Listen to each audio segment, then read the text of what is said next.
asalaamaaleykum mbokk yi ñu amal mbégte lool di kàtt ak yéen ci xibaaru météo di leen xamal ni kat démb am nañ ay taw yi daanaka bëriwul mais am nañ ko ci Saalum bi ak côté Casamance bi ay taw yu xaw yam yoo xam ne daanaka lu ci bëri weesul sax ñaar fukki millimètres mais taw yu am njariñ ci nawet bi ñu xool nag li gën a fës ci xibaaru météo yi tey jii mooy ba tey ñi ngi mën a xaarandi ay taw ñu koy xaarandi ci côté soowu réew mi diggante Mbuur Ndakaaru ba côté Ziguinchor Cap Skirring foofu yëpp mën nañ faa am ay taw tey ji ci guddi jëm ci ëllëg naam du nekk ay taw yu fort mais par yenn saa ñu mën koo am ci yenn gox-goxaan yi tàngaay bi nag xaw naa yokk tuuti surtout ci bët gànnaar bi diggante Podor ba côté Linguère foofu am nañ fa ñeent fukki degré ak lu tegal ndax loolu tàngaay bi nga xam ne samedi bi ñu ngi koy séntu ñu xool na nataal niir yi Afrique sowu jant lu muy demee ay niir dañ ko continuer di am ba tey parce que guusaay bi ba tey mi ngi ci réew mi surtout ci côté soowu réew mi foofu guusaay ba takku ma nga fa am guusaay bi daanaka dareen saa mu duggee Mali ak Guinée mais bu avancé dugg ci biir réew mi mën na faa joxe ay taw tey ji ci guddi jëm ci ëllëg ba tax na tey ji ci guddi jëm ci ëllëg sax li ñuy xool mooy taw yooyu ñu ngi koy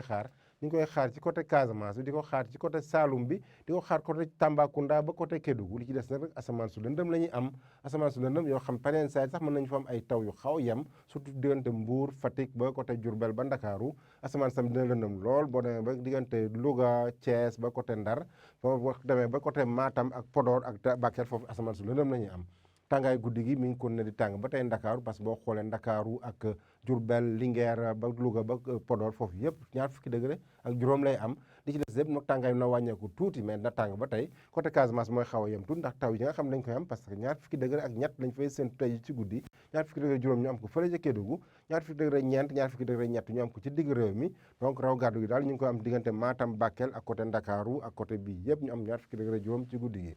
bu ñu demee nag ba ci bëccëgu samedi bi ñu xool nu muy tëddee ñu ngi xaar ay taw yi ne yem tuuti ci côté digg réew mi côté Saloum bi côté Casamance bi mën a dem ba côté Matam Bakel ba Tambacounda Kédougou li ci des dem nag asamaan su leer la ñu am jant boo xam dina fenk bu baax ci bëccëg bi donc bëccëgu samedi bi daanaka duñu xaar ay taw ci côté Ndakaaru Mbour ba Louga ba Linguère ba Podor foofu yëpp tekkaara lañ fay am taw yi daal ñu koy xaar ci suuf tuuti côté Casamance bi ak côté Bakel ak côté Kédougou par tant tàngaay bi na fës lool surtout ci côté Linguère na am ñeent fukki degré ak ñeent foofu tàngaay bu fës nañu fay am ci samedi bi Louga tamit naka noonu na tàng na am ñeent fukki degré benn Dakar mooy xaw a tane tuuti na am fanweeri degré moom ak Mbour li ci des yëpp fanweeri degré ak lu tegal la ñu am fanweeri degré ñeent ñu am ko Ndar fanweeri degré ñaar ñu am ko Thiès fanweeri degré ñeent ñu am ko ci Casamance bi bu ñu demee ba ci côté Bakel fanweeri degré juróom-ñaar fanweeri degré ñett ñu am ko Bakel ak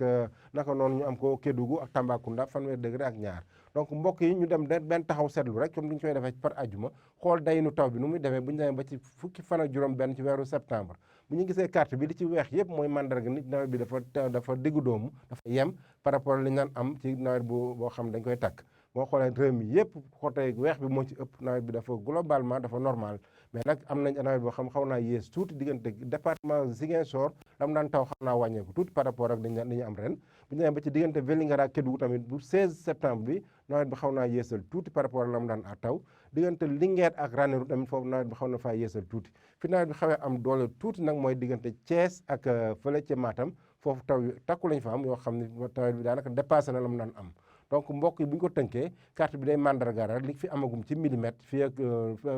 nawet bi tàmbalee ba le 16 septembre donc loolu la ñu amoon di leen dox di daje ba suba ak jàmm wasalaam